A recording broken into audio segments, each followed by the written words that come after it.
Hello friends, जय माता दी। कैसे हैं आप सब। फाइनली गुप्त नवरात्र आ गए हैं।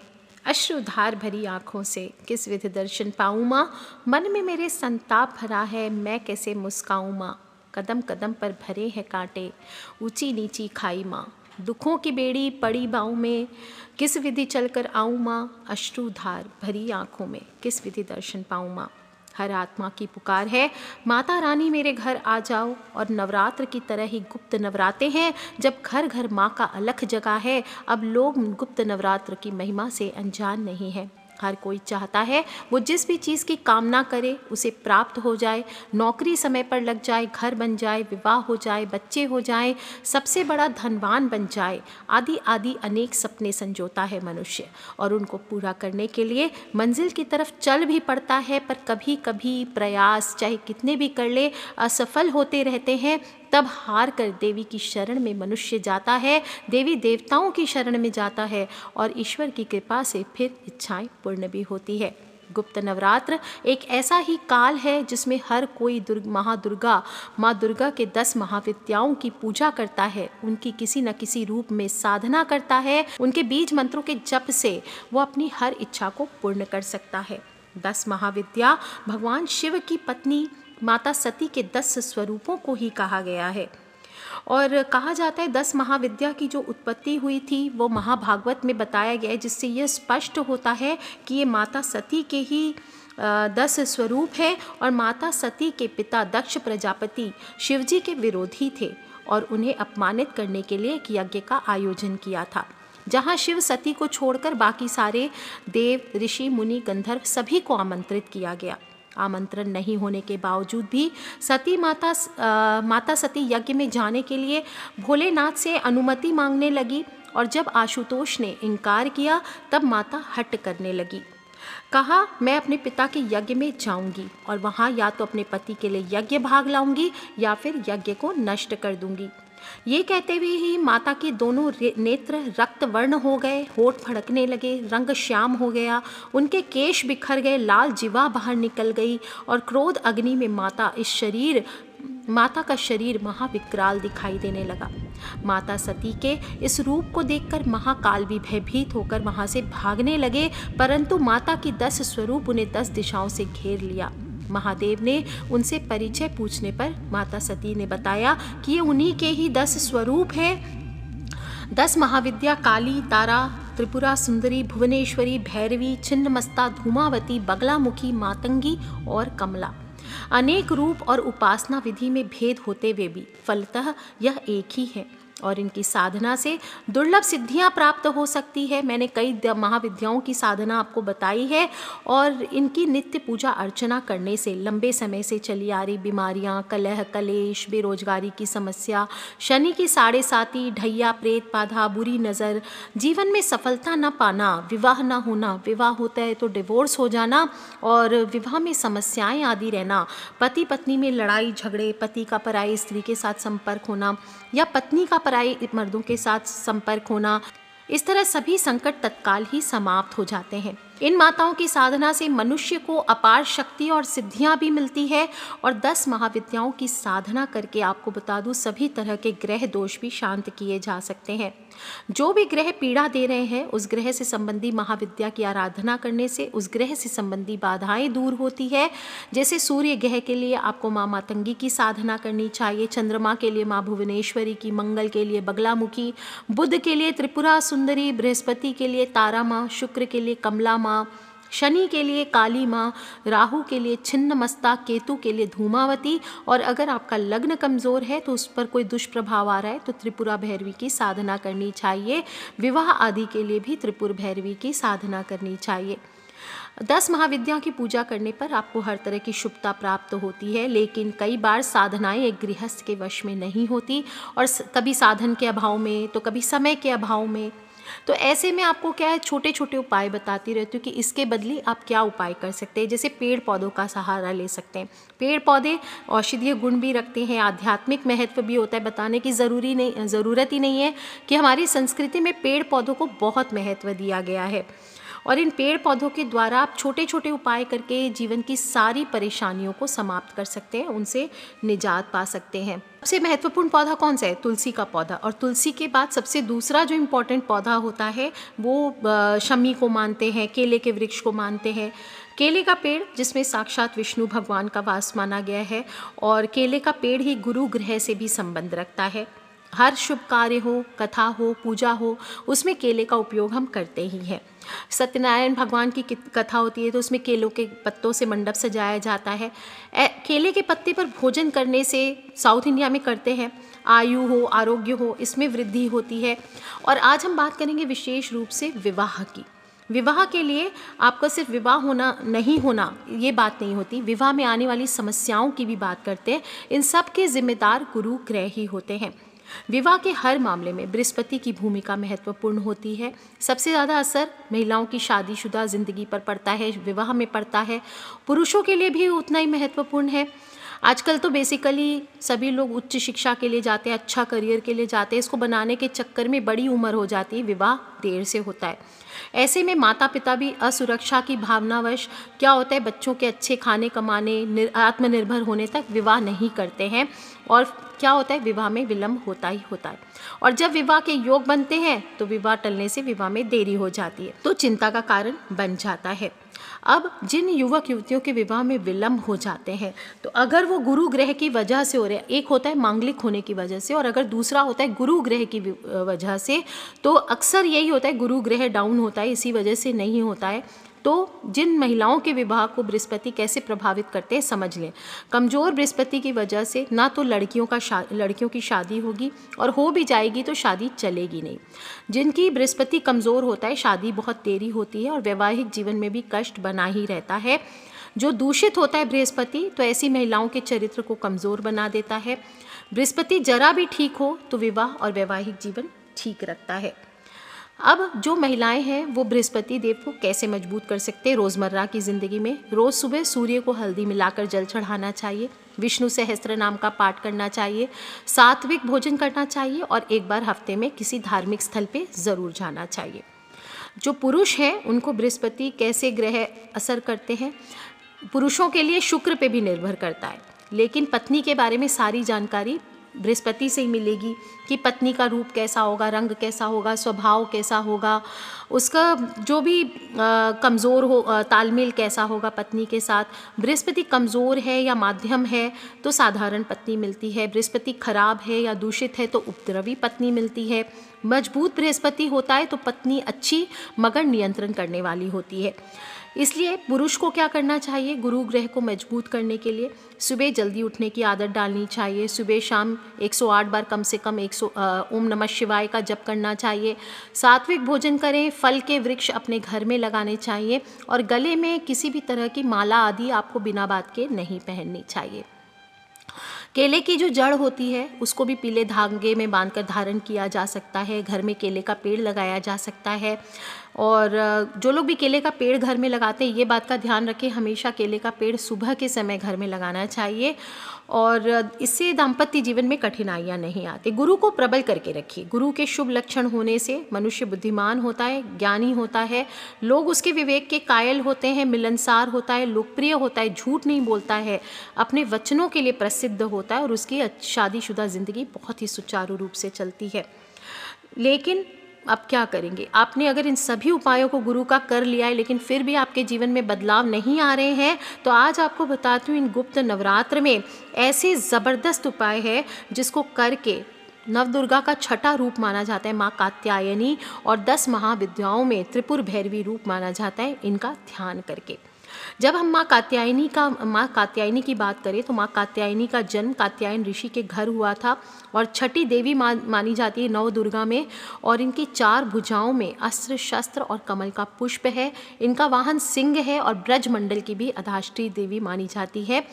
इनका परचम इतना है कि गोपियों ने भी श्री कृष्ण भगवान की प्राप्ति के लिए इनकी पूजा की थी, और विवाह संबंधी मामलों में इनकी पूजा अचूक मानी जाती है। योग्य और मनचाहा पति प्रेम संबंधों के लिए इनकी कृपा ज़रूर पानी चाहिए। ज्योतिष में बृहस्पति का ग्रह से इनका संबंध माना गया है, जो कि हर तरह की मनोकामना पूर्ण करती है। और इस बार इस जो गुप्त नवरात्र में है, आप चाहें तो इनकी साधना करें, इनका ध्यान करें।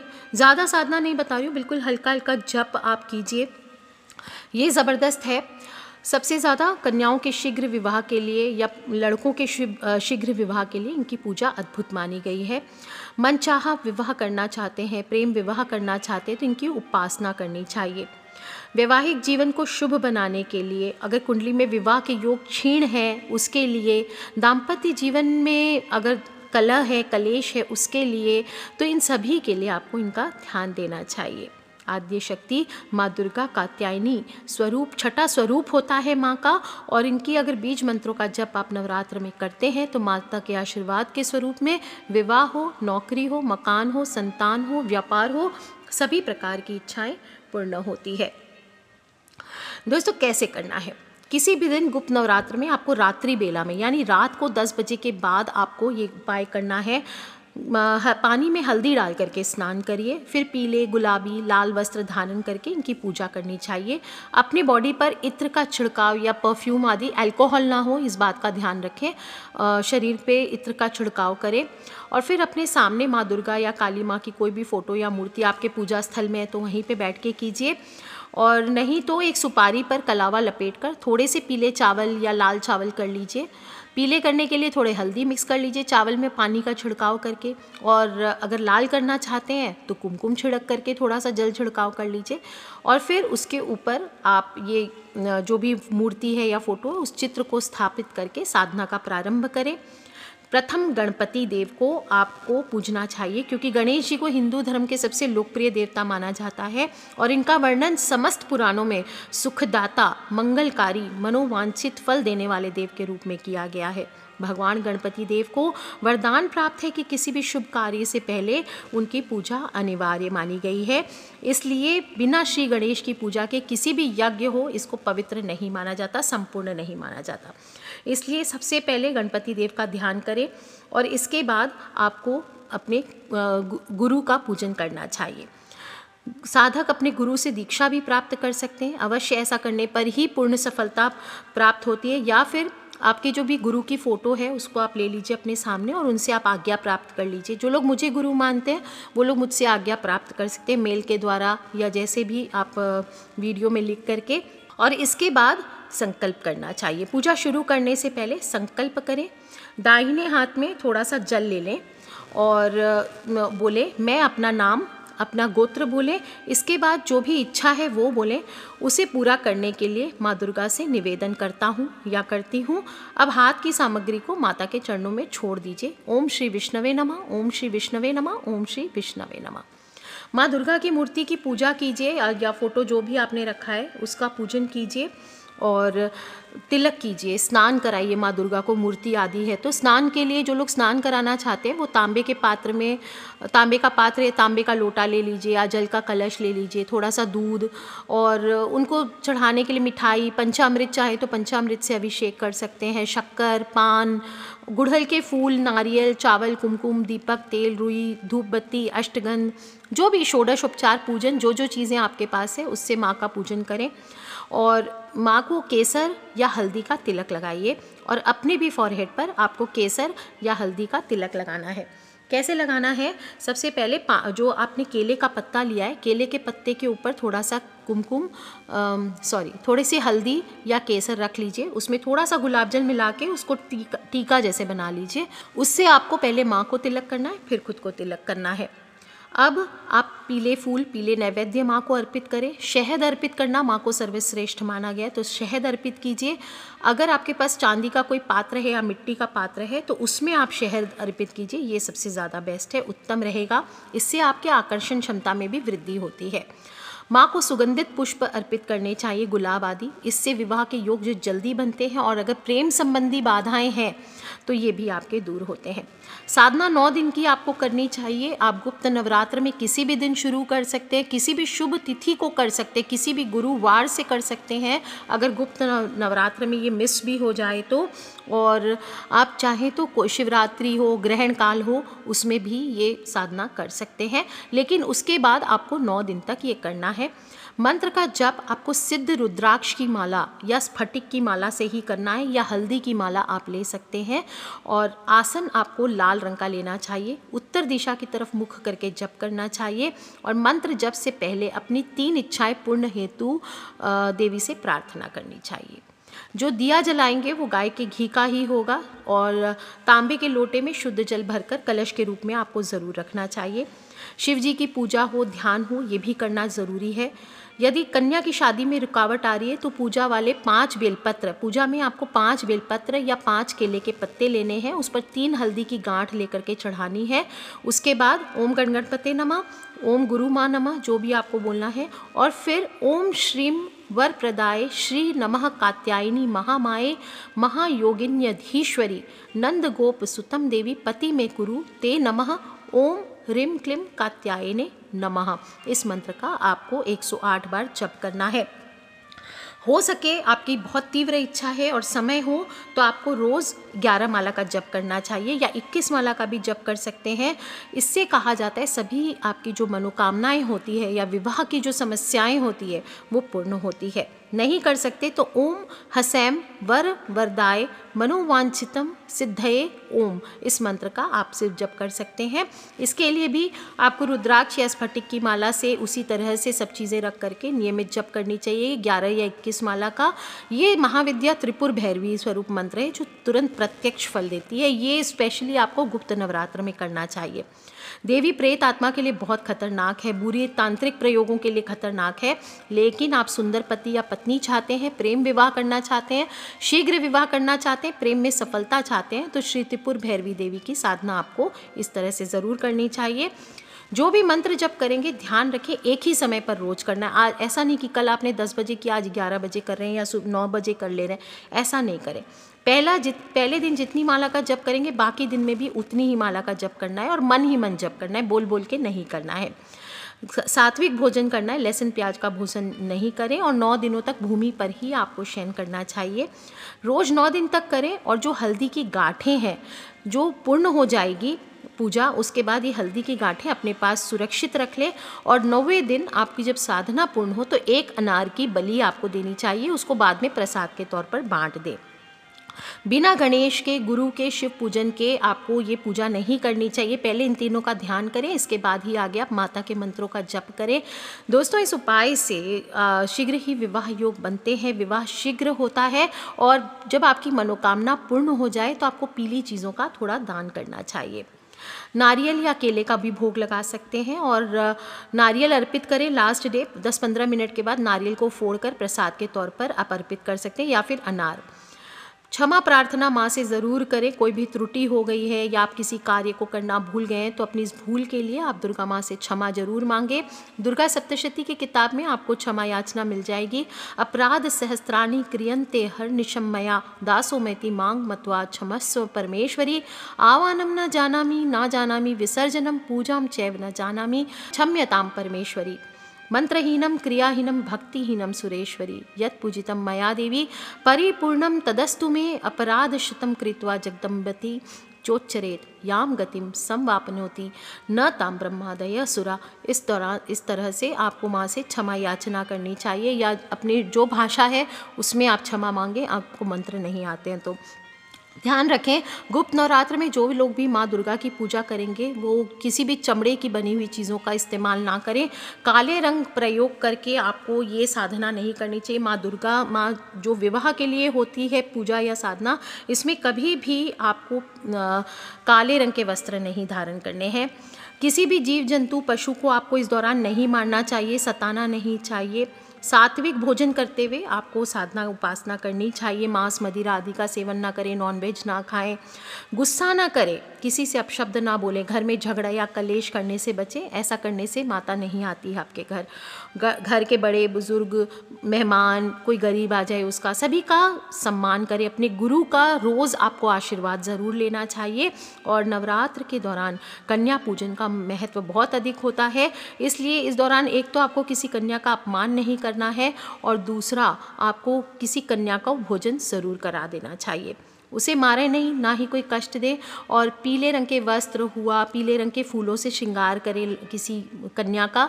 9 वर्ष से कम उम्र की कन्या को आपको सब चीज़ें गिफ्ट करके उसका श्रृंगार आदि करना चाहिए।